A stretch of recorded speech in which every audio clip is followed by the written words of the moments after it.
But let's move it on. And that is to the other side of Comic Con, which this is really the Comic Con episode. That's what we should just call this, the Comic Con episode. Yeah, but yeah, and that's now TV. There wasn't a lot of new TV released. Like they didn't announce a bunch of new shows coming out, but they added a couple things to some existing TV shows or some shows that are already announced to come out, and they give us a little bit more news on what to expect from these shows. So let's start it off. Actually, WB's The Arrow. Which is about Green Arrow, Yeah, DC Universe. Like that's the only part of DC Universe has really got going is their TV universe. But a pretty good show. I've watched a couple episodes. Not a huge fan of it because WB always does this thing where they kind of dumb down some of the comic book stuff and play up some of the relationship stuff, which doesn't really happen in the comics as much, except for some of the really crazy comics, but. One cool thing I thought was, though, that with the Arrow, Ra's al Ghul will be making an appearance as a villain in next season, season 3. Oh, really? Whom we know from the Batman movies. Well, those of us who don't read the comic books know it from the Batman movies anyway. Those of you that read the comics know it for the comics. Well, yeah, you know him from the comics, or if you saw the 90s Batman the Animated Series, he popped up a couple times as a recurring villain in that, and the whole weird story about how he wants his daughter to marry Batman so he can take over the League of Shadows, all that fun stuff. So, yeah, but that'll be a really cool character just to bring into the DC Universe. Now, how are they going to do it on the WB, and then Gotham, the prequel TV show, how when Batman is still a young kid and is really focused on Jim Gordon, like shouldn't he pop up in there somewhere too? Can you have him pop up in? No, why would he pop up in there if it's a young Batman? If it's a prequel, because he meets Batman. They're gonna I imagine the show. They'll meet it later, though. We know that it's gonna be later. But if he's already a recurring villain in the Arrow, how can you have him be a recurring villain on something else and? Totally why would unrelated. he be on the other one? Again, I mean, they're going to show Batman grow up. I'm sure there's going to be a part where Bruce Wayne leaves and they're still doing the show, Yeah, I guess maybe if it goes on long enough or something. But then again, they might be just scrapping. Like it sounds like they're already getting ready to reboot the Batman series anyway. So maybe they don't care. So maybe they'll just say he meets him earlier. That's true. Yeah. So they're rebooting it pretty much with this Batman versus Superman stuff. So, which I don't mind. That's cool with me. But then The Simpsons, we talked about this last week, The Simpsons Family Guy crossover. We actually got some footage shown in it, and oh man, it was like a 5-minute trailer, and it looks more epic than I even thought. I mean, I'm just giggly about it. There's one joke in it where Peter's saying, hey, kind of looks like everybody has hepatitis or liver failure around here, because he's talking about how everybody's yellow, and you better get ready for it, because there will be an epic fight between Homer and Peter Griffin. They are going to throw down. They showed a couple minutes of this fight, and it looks amazing. I was excited before, but I'm just over the top now. This is going to be awesome, and if they take some of the same skill that they put in, I mean, that's assuming that the 5-minute trailer isn't showing the best parts of the hour-long episode, but it just looks awesome. I was going to say, because 5 minutes is a significant chunk of most TV shows, but it is hour-long, so yeah. But it should be cool. But if you like Family Guy and you like it when Peter fights the chicken, I think we're just going to love it when Peter and Homer throw down. And it's just looking like both so much of them fun. were yellow. Huh? The chicken That's was true. yellow. That's true. Was yellow. Its main antagonist is always yellow. Peter doesn't like the color yellow, so oh man, yeah. I just can't wait for that one. That one's September. Come here now, because football, Simpsons, Family Guy crossover. September is going to be a great month. Just an absolutely amazing month. That's all I got to say. Some more movie news that was released at Comic-Con. Agents of S.H.I.E.L.D., the ABC TV show.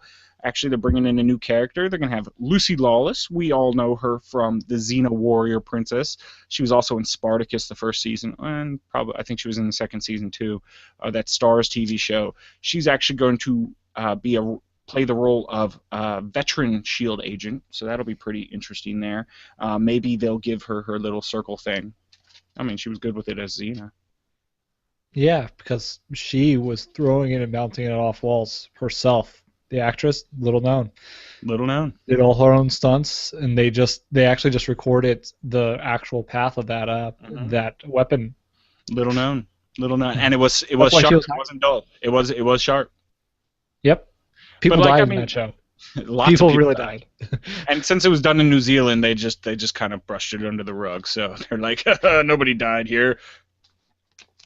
Let's bury these bodies before anybody finds out. But yeah, like Captain America throws his shield around like that, so why can't we have her throw around her little circle blade thingamajigger? I'm hoping there she will. You know, we can always hope, right? Yeah, and then Alexander Siddig. You might know him as Dr. Bashir from Deep Space Nine. He was also he plays a role in the Da Vinci's Demons TV show on Starz, which is a pretty cool show. If you haven't watched it, check it out. He will be in the Game of Thrones season next year. So I love him as an actor. I was a big fan of Deep Space Nine. Not everybody loves that show as much as I did, but I can't wait to see him in there. He's actually going to be coming in as the older brother to the Viper. If you saw episode 8 of last year, he was the guy who got his face crushed in by the mountain. So nice. Yeah. Sounds like a great way to go. Yeah. Without anything. Well, yeah. And he could have won that fight, but we're not going to get into that now. So yeah, that definitely was a winnable fight. So I know who could have won that fight even faster though. Oh, wow. Chewbacca. And I mean, we've discussed this. Like, you can put Chewbacca in the arena with any single living being.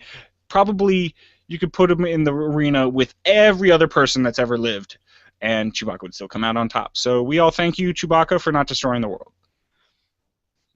Why you Also, didn't destroy the Chewbacca's the Empire best at sooner? I don't know. Thunderdome. Chewbacca's the best at Thunderdome because they had a chainsaw in Thunderdome. They did. Which was not a wise choice when Chewbacca entered the Thunderdome. Because then it was 2 men entered. No one but Chewbacca left the city. So there you go. No one but Chewbacca left the continent. I mean, he gets carried away. You know, you can't. When he gets ahead of steam, you really just can't stop the guy.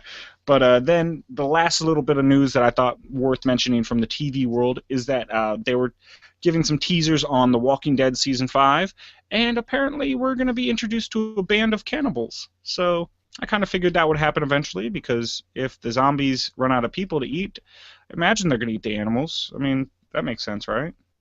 Unless there are zombies that can only eat humans. Well, yeah, I don't know how that works, but yeah, and so then if you have zombies eating all the animals, you need somebody to eat the humans. So zombies let's eating bring the in real people. humans and humans eating the humans. What's the difference between the humans and the cannibals and the zombies at that point, right? I wonder. That is They're a good smarter. point. Like, what if a zombie rolls upon a cannibal eating a human? Like, does he think he's another zombie and like leave him alone? Does he care?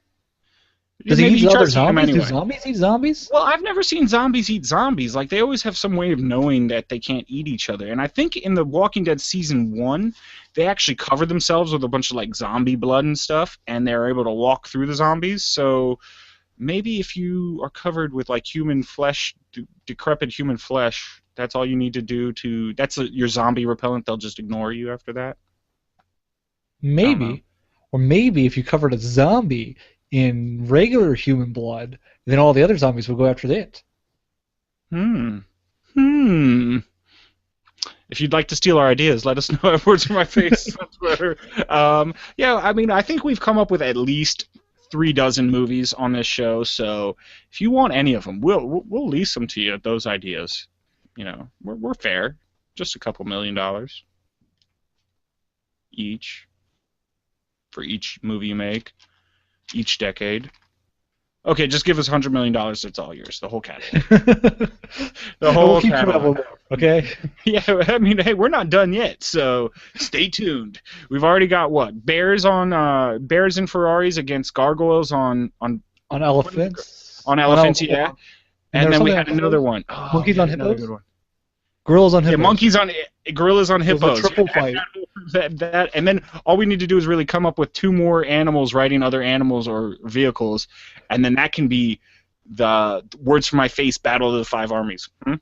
I think it'll be better than the Hobbit Battle of 5 Armies. I'm sorry, I'm a Hobbit fan, and all you got to say is gargoyles on. Damn it, I keep gargoyles on elephants. Gargoyles on elephants, gorillas on hippos, and bears and Ferraris. I mean, what else? What are you gonna do about that? All right, you know. Nothing. You're gonna unleash Chewbacca with a chainsaw, and he wins everything. So yeah, that's gonna be the only way to our movie. resolve that conflict. We'll have this huge epic battle during that movie, like, and it'll last and last and last, and it'll be like a stalemate, and then Chewbacca will walk onto the field, and everybody will just You'll get to like about the 2.5 hour mark, and you'll be like, man, there's so much still going on. How are they ever gonna wrap this movie up? Like, there's only 10 minutes, and then you're gonna find out. You're like, oh. No one expects the Chewbacca with a chainsaw. So yeah, that'll be popping up. But yeah, let us know what TV news that you were looking forward to at Comic Con. Did we miss anything? Is there any of those ones that we talked about that you're really looking forward to? Hit us up, comments down below. Of course, at Words for My Face on Twitter, wordsformyface@gmail.com, Google Plus, and Facebook. We'd love to hear what you were thinking about that. Is there any announcements that they didn't announce that you were really looking forward to? Anything like that? Hit us up, let us know.